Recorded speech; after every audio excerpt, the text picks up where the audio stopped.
Lots of people actually imagine that human trafficking and people who get into human trafficking are sort of grabbed and sort of press ganged into the industry, and that is actually certainly a very common recruiting strategy. It's most commonly used by internationals, so lots and lots of people who come here. Alberta actually has a terrible reputation nationally as a destination point for human trafficking because of our foreign workers program.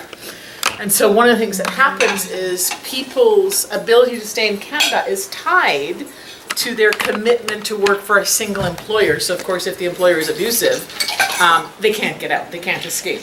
So when I used to work at the Sexual Assault Center before I started my private practice and before Chrysalis was born, I actually had a survivor who was a Filipino woman, and she had been assaulted by the brother of her manager. And she worked in a hotel. And it was a small community. And she had children in the Philippines that were dependent on the income that she was sending back. And so she was trapped in this terrible situation. He raped her in her room in the home of her employer.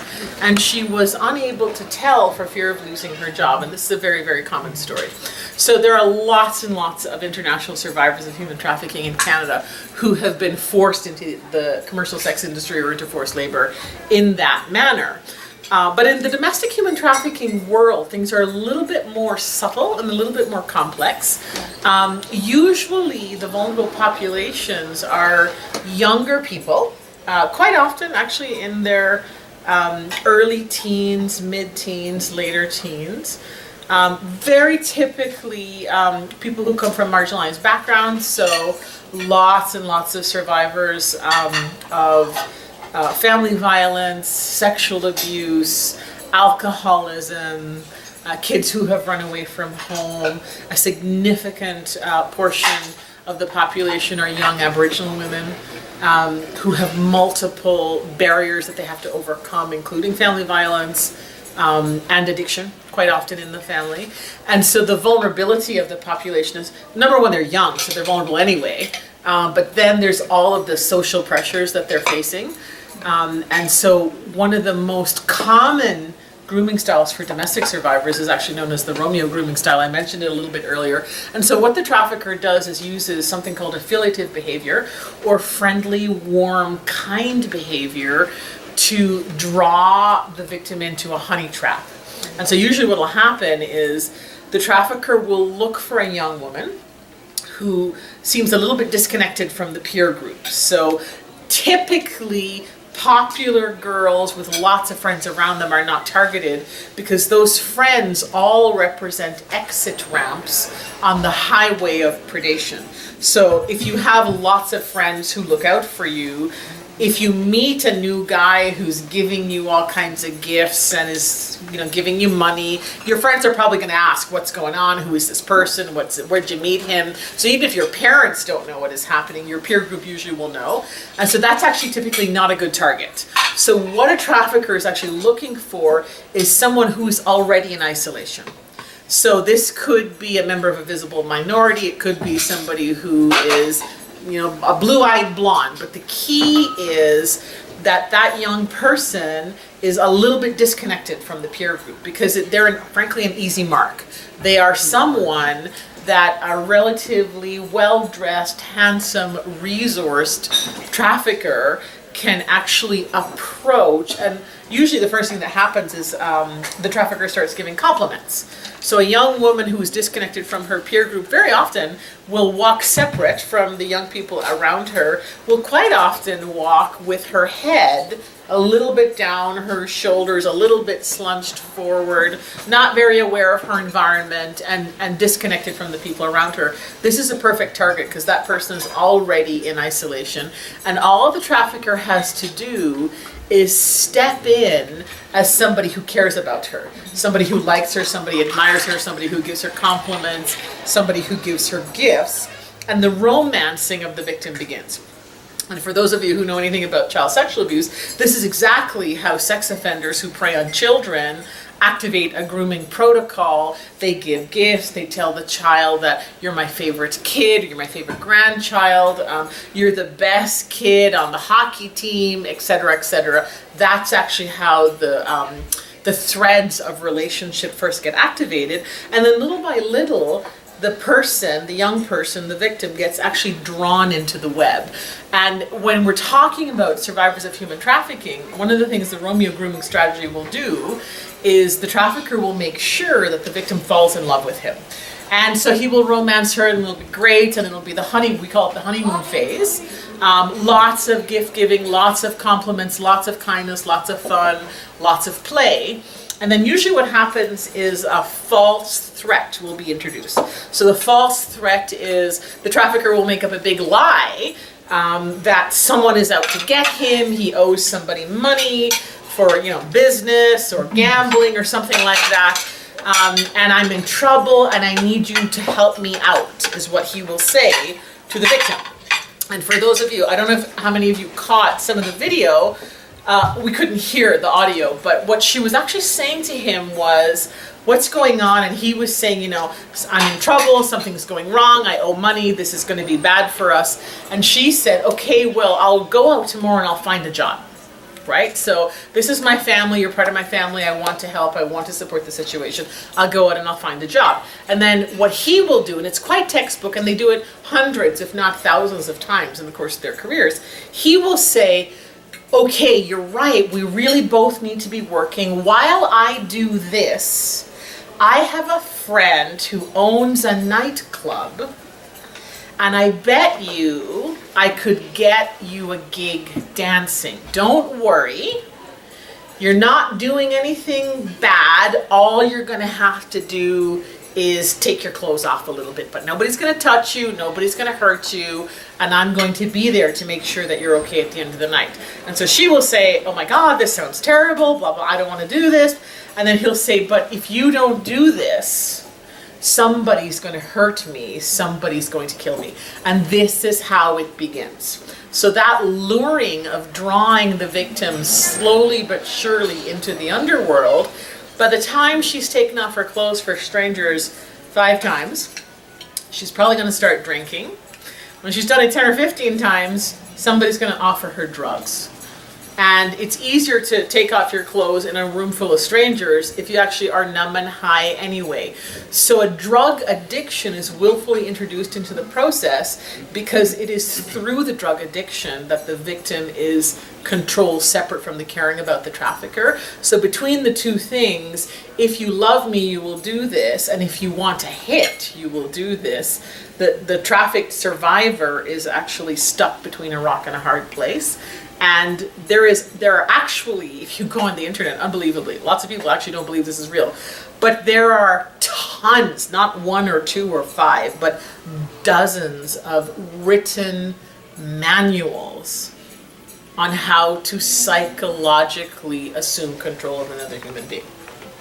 They're called pimp handbooks. And you can actually just download them onto your computer as PDFs, which is what these people do. That's everything I have. Any questions about grooming protocols? Yes. At what point does the person start to consider suicide and things like this? It's really interesting. It is amazing how much abuse a human being can take. And so we find when we get suicide calls on the Chrysalis line, people have actually been in the business for years, quite often. And part of that is the numbness factor, right? So what happens is, one of the first most devastating things that happens to human trafficking survivors, they discover that the person they're in love with isn't in love with them.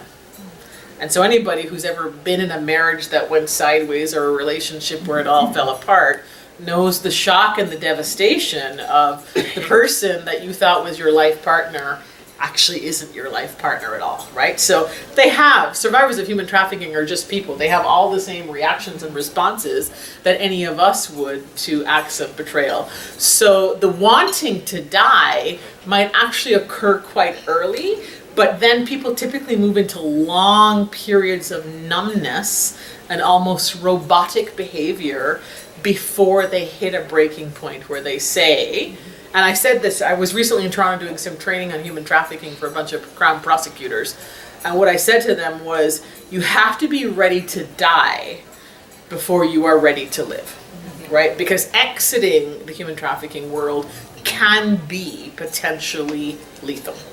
People do get killed trying to get out, and people try to get out and they are unsuccessful and they are beaten within an inch of their lives. They are gang raped as a form of punishment. So traffickers do not mess around, because you have to remember that a single person, a single woman, and in the parlance of the human trafficking world, people are considered cattle, not chattel, actual cattle. And so they are described as being members of a stable. That's the language, that's the vocabulary of the world. So-and-so is in Johnny's stable.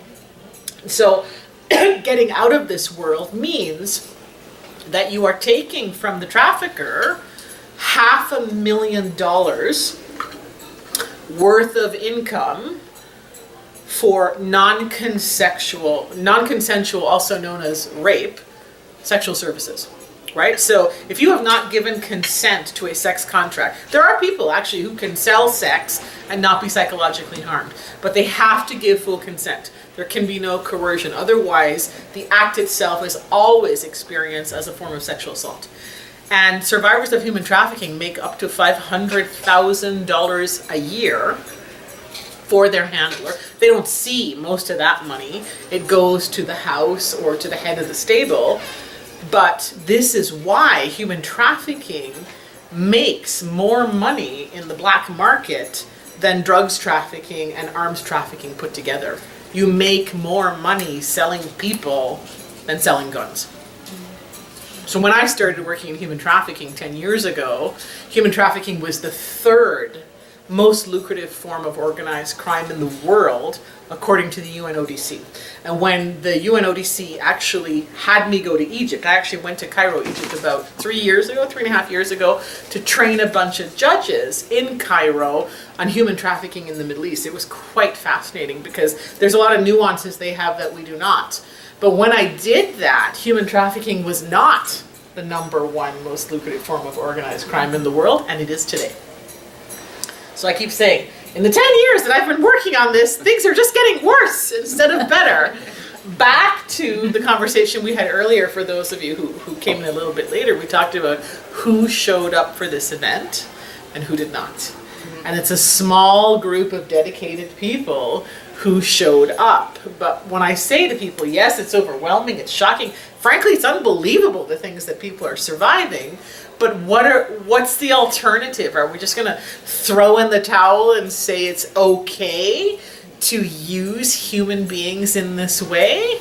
Or are we going to say, on my watch, this is the one thing I will never consent to? And if I'm the only person standing on the front lines of this war, that is where I plan to be. Any other questions? Where are you with your presentation? Do you go to school? Do I go to school? Yeah, to kind of present your presentation. Some of my volunteers present to schools. I actually present to frontline professionals, so I do training all over Canada and all over the world, specifically in the psychological profiling of human So trafficking. how come it is not part of the curriculum? Right. Why isn't it part of the basic school curriculum? Yeah, good question. I personally think the topic, well, why isn't sexual abuse part of the curriculum? Yeah. I think that the topic is so painful that people would rather hide what is going on than face the truth. And because the money that is being spent right now, on other sexual issues, and this is part of sexual issue. Yeah. Yeah. And What- then is why not approaching the education system, the Alberta education system. Right.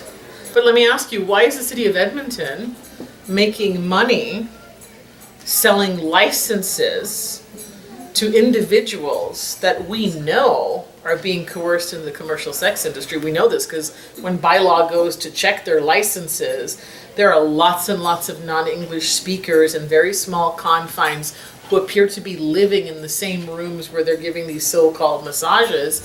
And the people who are making money off that is the city of Edmonton itself in terms of collecting bylaw licenses.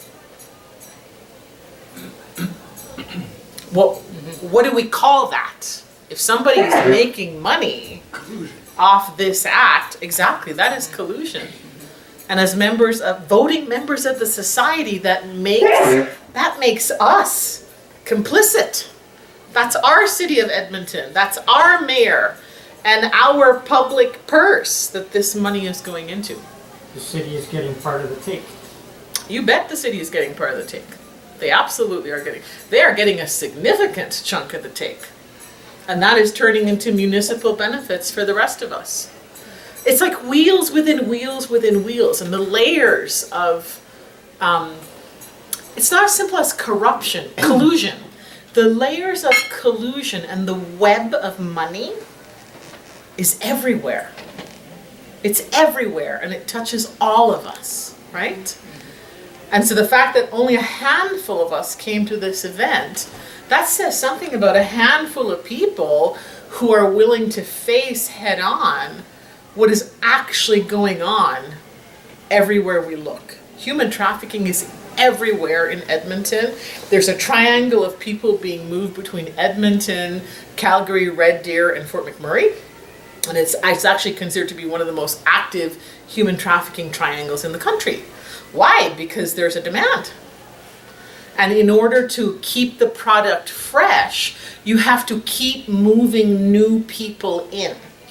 Otherwise, people are not going to spend $300 a pop on a date with a woman that they so-called, quote and unquote, had last week. So you have to keep bringing new people in.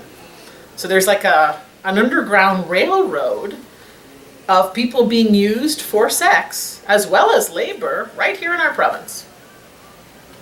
Ontario has just put $72 million on the table to fight human trafficking in their province.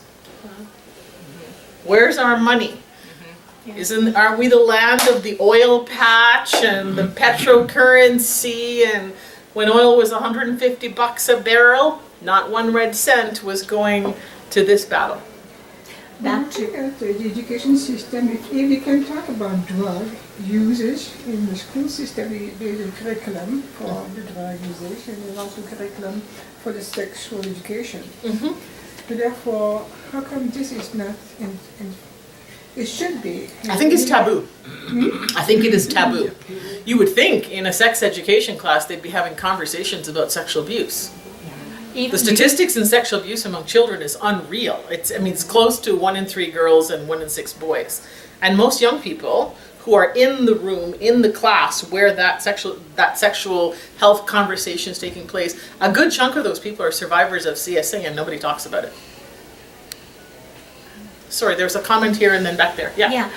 When I worked in the school system, I was in a K-8 school, and the RCMP came in and they were telling us, I forget exactly what the number was. It was either 2 or 3 children out of 30 would be molested or sexually, molested. The number's by actually parents. Yeah. significantly higher. Oh, is it okay? Yes, it is. But so when you look at your classroom and you're looking out there, from kindergarten on, there's that many children. So that doesn't make sense why we aren't addressing that situation. I would say Because they don't know how to speak. They don't even know what to say. That's right. I would say in any group of people you walk into, assume that 1/3 of the people in the room have been sexually violated by somebody close to them. Easy. 1/3. Easy. And that's actually considered a very low and conservative number.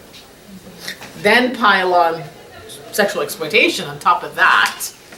And frankly, CSA is more common than sexual exploitation. We don't talk about either one of those things. What's CSA? child sexual abuse. Maybe we need to bring this up to the school board. How many parents are going to say, yes, tell my kids about this I bet stuff? you not many I parents don't know the even think numbers. it's just the parents. Having been in the school system myself, I had a little boy in a class, I was a sub the last several years, who was touching kids' privates. He would go around and touch boys' privates. And I figured, this little fellow's probably been abused himself. I mentioned it to the principal, and he took it very lightly. And he Lightly? said- Yes, and he said to me, oh, I'll talk with him. I don't even think the school system wants to address it. I really felt that this kid needed some help, Oh, yes. but he didn't seem to think so. And it's funny you should say that. We have a comment over here, but I just want to, I'm the clinical director of a child residential treatment center for children only 8 to 12 who have been sexually abused. And we have a little guy who's in a high support school with a one adult to every 2 kids ratio. And the children were actually, some other kids were being inappropriate in terms of talking about hurting one another and assaulting. It was kind of a weird conversation. So he got quite triggered. He started throwing furniture around the classroom. One of my staff went down to the school. She doesn't even work for them. She's his clinician when he's in our care. She goes down to the school to try and explain to them what is happening in the mind of this little person that he could be so triggered. This is a little guy who was sodomized by one of his family members multiple times. And the principal was furious that she had to come to the meeting at all. The school psychologist, who is not a trauma specialist, did not want to hear anything about what might explain the behavior because they were thinking in terms of crime and punishment as opposed to what is the source behind the behavior. I lived in Yellowknife for 2 years and I worked in the men's prison there. I treated 68 inmates when I was in the prison in general population. And I can think of one man in that prison, these were Dene men and Inuit men, who did not have catastrophic trauma histories that had set them on the path to ending up in a penal institution. Yeah, well, this little boy was in kindergarten. Yeah. Little boys are raped in our society every day. 1/3 of the population of kids in my ranch are little guys. But it was treated very lightly. Yeah. There was a hand here and then at the back. Yeah. Yes, I'm very glad to hear you saying the message you're bringing to us. I am president of the Institute for the Advancement of Aboriginal Women, and we've been now almost 23 years in operation trying to get attention. We named our decade the Decade of Difference, hoping that we could get the attention of people like you and school boards and the government and the police. And it wasn't for lack of trying, but it was a complete denial of anything that was going wrong. Yes. And I would simply like your opinion on the inquiry into the murdered and missing Indigenous women, which is has started now and is so important. And of course, we believe the statistics are wrong as well. That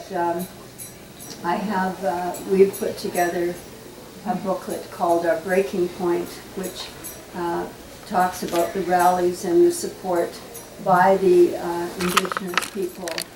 And chiefs now are acknowledging this as a top priority. And so I believe that every Canadian needs to be aware of and supportive of the measures that need to be taken to stop it. Because you're so right, the prisons are filled with young men and women who have been abused in a very traumatic way. So, Absolutely. yeah. So I can say that it is a catastrophe. Now this is my opinion, but it is a catastrophe and a national disgrace that this many dead people need to happen before anybody gives a damn. Like really, how many dead people do you need before somebody starts to care? Right? Irrespective of the color of skin, these are people, these are human beings. And they're all gone.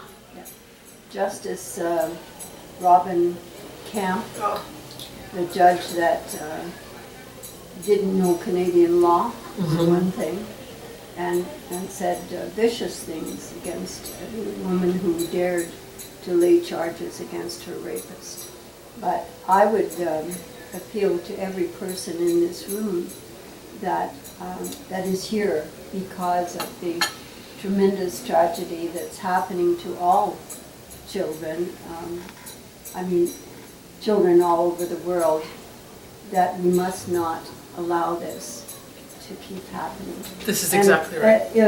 Example, in Leduc, within a 5-kilometer radius, the remains of it was an 8-kilometer radius, and there were 5 bodies dropped off.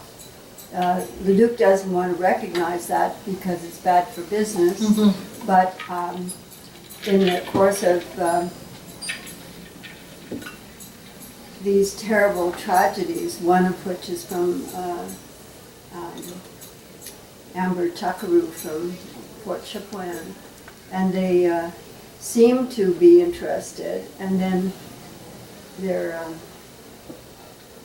methods of investigation and seriousness of the case, like they lost all her belongings, lost it, so we've got a tremendous challenge before all of us as Canadians, and I'm hoping that no matter what the judgment is, the Cindy Gladue case is an insult to every woman in this country. And I've been talking to the Crown Prosecutor, and he's saying to work out a protocol. We're saying no protocol is necessary, just implement the criminal code, which is a criminal offense to dissect a dead body in the manner in which they did that.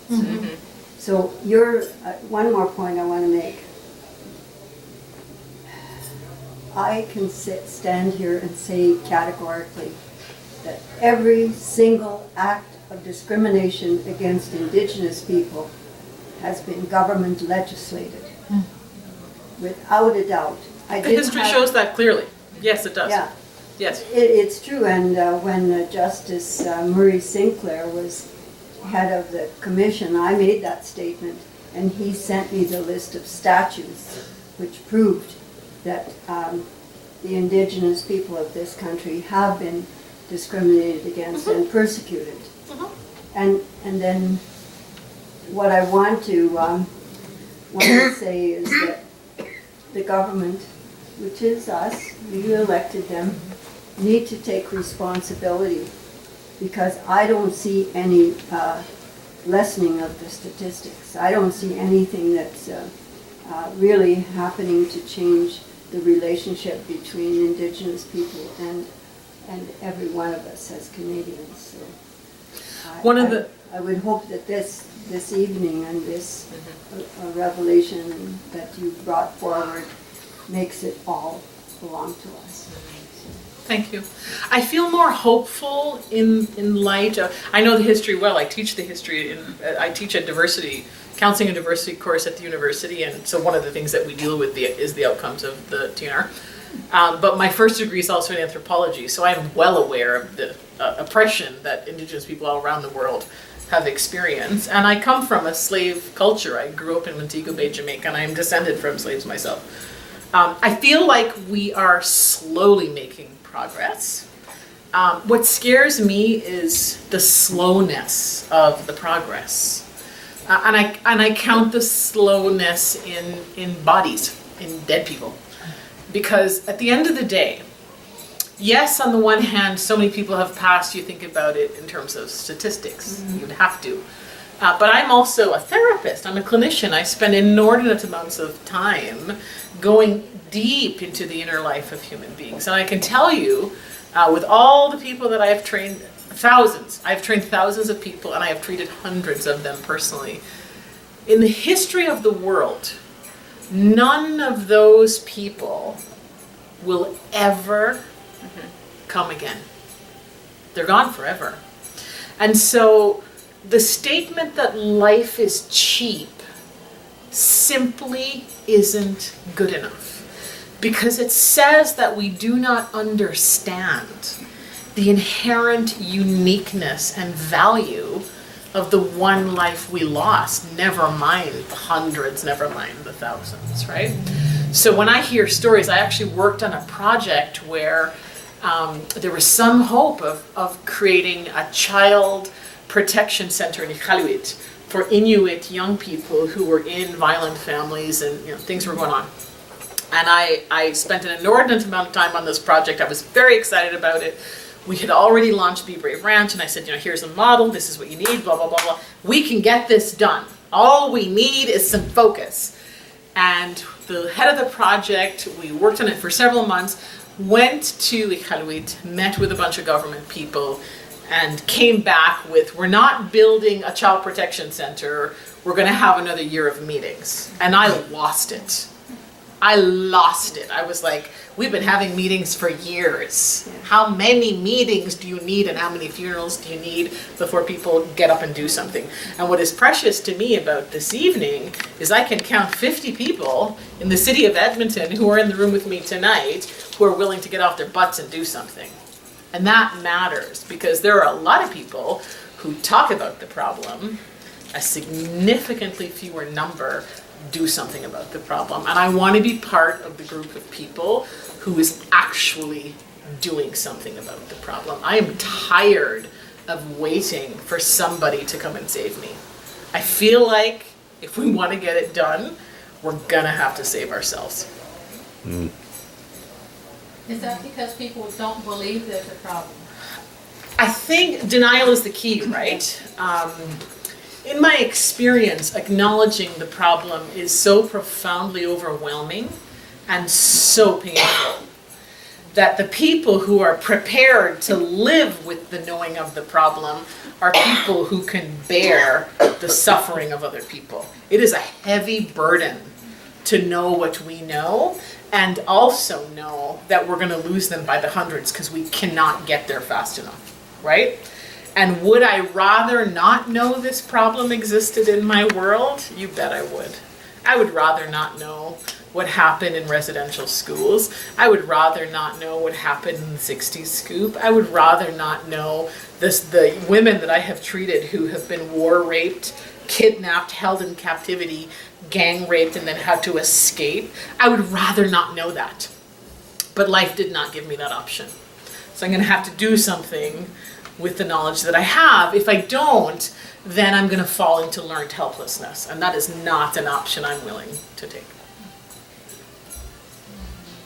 We also have to admit that there are, there's the guilt, there's the shame, there's the fear of being found out, of those who are perpetrating. Yes. And some of those people are in very powerful positions. Yes, there are. And Yes, there the are. money is controlled by people in powerful positions Yes. who are doing these things. Yes, there are.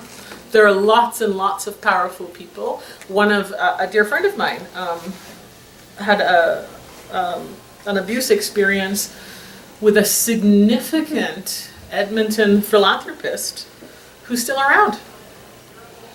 And the victim is still around, and the offender is still around, and nobody did anything about it, and the crime was never dealt with, and nobody paid the price except the victim. And that happens every day. More than 94% of survivors of abuse, including sexual abuse, do not disclose. They just don't tell. We suffer in silence, right? That's why this theme of unmasking is so important. This stuff has been going on the whole time. It's not new. The abuse of children, the abuse of women, the abuse of the vulnerable, Indigenous people, that's as old as the hills. Only now have we begun a national conversation. The sad thing is, why did it take so long? Really? Like, why did it take so long? But it's still taking long. It's still taking long. Yes! Isn't I talked to it Barbara. weird? She said that, Barbara right here, she said that the reason the tickets haven't been selling is people don't think, oh, it's human trafficking? Like, what's that? Oh. Like, it's like, I know. One of the questions I get asked all the time is, does human trafficking happen in Edmonton? And I go, where have you been? This is on TV all the time. It's not even like, it's not as much as it was a few years ago, but we still get some coverage. How can you be in the world in the 21st century and not know that human trafficking is happening in your city? And it's true. I mean, I believe people when they are genuinely shocked. They honestly don't know. I don't know how, because it fills my world, right? But there are people who have somehow missed it, avoided it, been consumed with other things maybe. Maybe it has something to do with the pace of life in the 21st century and how we're socially disconnected, and we don't have community halls anymore where people talk about what's going on in their local area. Maybe that's it. I don't know. Yes? Just wondering what degree of intersection exists between almost everybody having iPhones with limitless access to porn and the desensitizing around violence and sexual behavior. There's And this whole phenomenon of not being able to move forward in any of these areas. There's definitely research around overexposure leading to desensitization. I can't give you numbers because I don't have them off the top of my head. I don't think it's true, because there's no data to support it, that people who watch porn might prey on people as human traffickers. I don't think that's true, because you actually need a certain kind of loathing for other human beings to use them as cattle, right? I mean, it's a very special form of antisocial personality behavior, and the key is it lacks empathy, right? There's no empathy for the victim. I do think that the overexposure to sexualized content makes us think of the sexual arena as not meaningful. And so you can sleep with whoever you want, you can do whatever you want, you can do it with multiple people if you want to, there's no sanction. So all the codes of behavior that we used to have around this aspect appear to be gone, and with it, any sensitivity. So you hear about human trafficking, and it's like a movie. It's like the gaming world. Everything is away, it's other, somebody else's problem. It's almost fantasy-like in its quality. It's not real in the way it might be 20 years ago. I remember a time when I was growing up in the Caribbean where if there was a homicide, this was a shocking thing. Like, everybody was talking about it. It was a big deal. It was new. It was not done. It was not common. And it wasn't boring. And now, where I grew up in Montego Bay, Jamaica, people are murdered, multiple people are murdered every single day. And it is so common that it's not even discussed. And I think the same, in some ways, is true. This overexposure numbs us to the story of what human trafficking means. You have to talk to a survivor of human trafficking. You actually have to talk to a survivor of sexual abuse to understand the true horror of what they have been through. There was a hand somewhere. Center of rehabilitation. Sorry? Do you have a center of rehabilitation, for the girl that you can take out from the... There is none. In Canada, do you want to talk a bit about Deborah's Gate? Yes.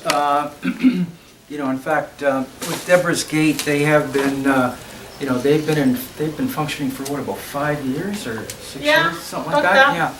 And and they're, basically they're getting girls off the street and into treatment. But it's not a full rehab center. No, it's not a full rehab center, exactly.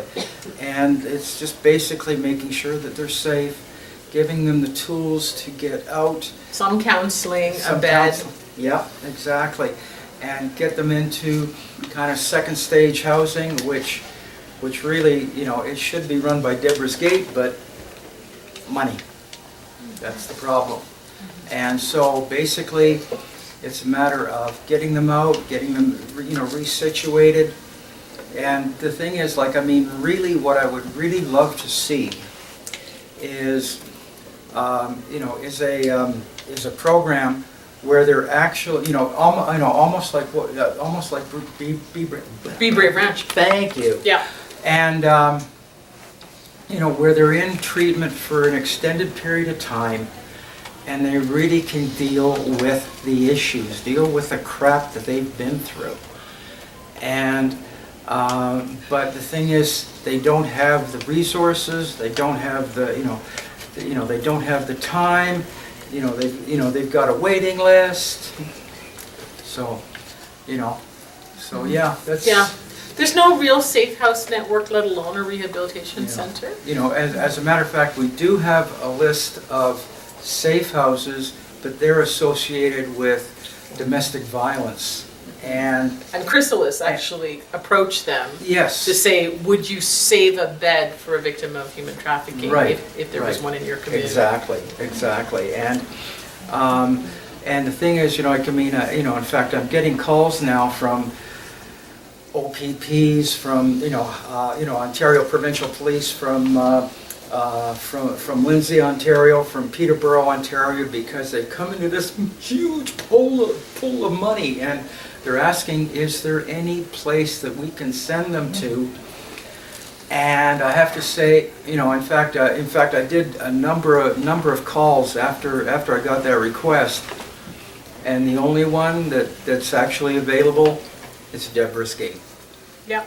And that's it. In all of Canada. In all of Canada. So basically what I'd really like to see is if we could get something started, but And it's actually not that much money. I mean, when we bought the Be Brave Ranch, it was $3 million for the property, it's 130 acres, and it only costs $2 million a year to run. And we got about 65 kids through in 2 years. It's quite doable. The hardest thing is finding skilled staff to work with a very specialized population. But financially, it's well within reach. yeah. It's simply a matter of political will. Exactly, and the thing is, with the $72 million that Ontario provided, why can't our provincial government do that? Yes. So we could get things going and have people, getting off the street, getting safe, having roof over their head and stuff like that. And We have the expertise to do it. yeah, We just don't have the resources. yeah, exactly. So, I don't know. Thank you. I think that's, yeah. I was just going to say that current Liberal government's earmarked significant funding for mental health. Might this fall under mental health? Maybe. Could be, Maybe. yeah. Yeah. It's worth a look, definitely. I'll have to look into that and see what's feasible. I mean, having helped build the Be Brave Ranch, I can tell you, I've worked on the project for about 7 years and run the facility for 3. It's doable. It's not easy, but it's quite doable. It's just a question of resources. We're just wondering where the ranch is. It's 20 minutes east of Sherwood Park in Ardrossan. It's quite beautiful. It's a beautiful, beautiful space. The kids love it. We have yoga every day. We have art therapy every day. We have animal therapy. We have group therapy every day. The kids are 8 to 12, and they're with us for a year. They come to the ranch 4 times over the period of 1 year. The first visit is 4 weeks, and then they're home for 3 months and back with us for 2 weeks, home for 3 months. So they go 4, 2, 2, and 2, and then they graduate. And we have seen in the last 2.5 years that we've been open, a drop in post-traumatic stress symptoms from 73 to 29% in 12 months, which is unheard of in the literature. But it's because they're young, and we hotbox them, and they're in therapy 15 hours a day, and there's a 25% drop in PTSD symptoms in the first 4 weeks of the program. Right? It's all they do is process what has happened, and with the stuff the kids have come, we've had kids who've been kidnapped and tied to train tracks and raped in forests and sodomized like hundreds of times, on and on and on. And they come through it with flying colors. It's amazing. It is amazing the healing power of little people when they are properly supported. I think it's like HIV. I've heard, comments on the radio and stuff like that, that they say that they don't do drugs, they're not living a promiscuous lifestyle, so therefore HIV should not be any part of their living lifestyle mandate or concern, because it's nothing that they live. So I think there's a lot of that narrow-mindedness that goes on with it as well. And in terms of First Nations, I think that when you talk about whether it be reconciliation or murdered and missing, that, communities need to start seriously with restorative justice and full community healing.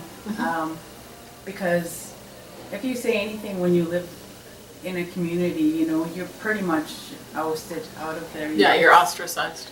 Yeah. And there is no safe place for them to come to, Right. to leave and actually get away. Yeah. Whether they're adults or children, and it just goes on and on and on. And the last or sad part of this is that a lot of Canadians would point the finger and say, see, they do it themselves, instead of actually really recognizing that this is very historic trauma from residential school. It is not just historic trauma, it's really interesting, but we don't know of any human culture that does not have child sexual abuse in it. Nobody knows why. Like, there's something almost in the gene pool of the species. So it's not limited to any group or any socioeconomic status. I get that, but I'm talking about, you have to be First Nations to actually have the human experience of what it is that they're living. Not just the knowledge, but the actual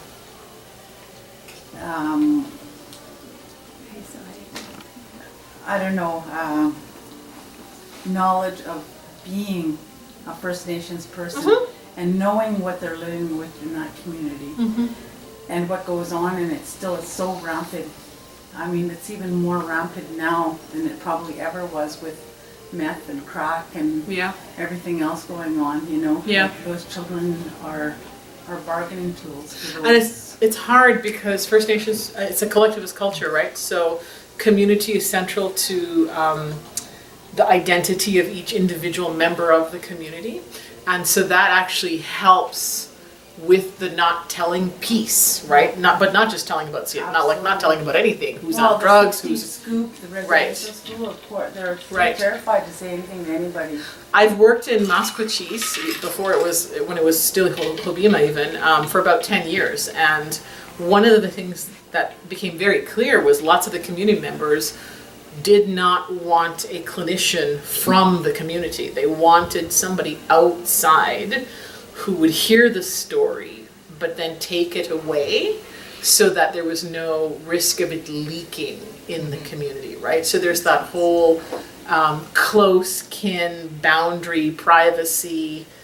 How can I be assured that my story will be held in a sacred way if I hear about it from my granny's sister's cousin at the Walmart?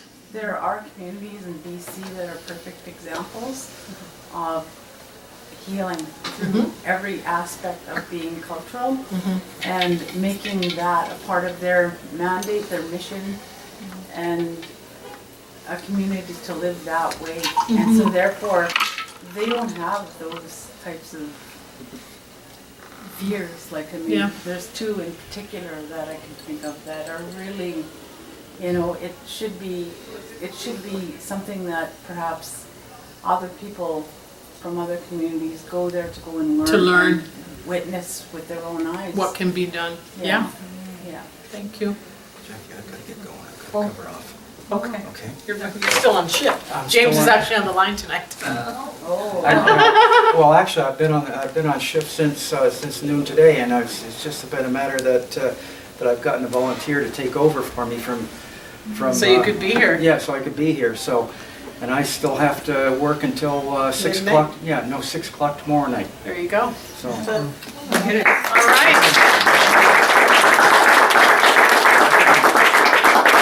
If there isn't any more questions for Jaqueline, I'd like to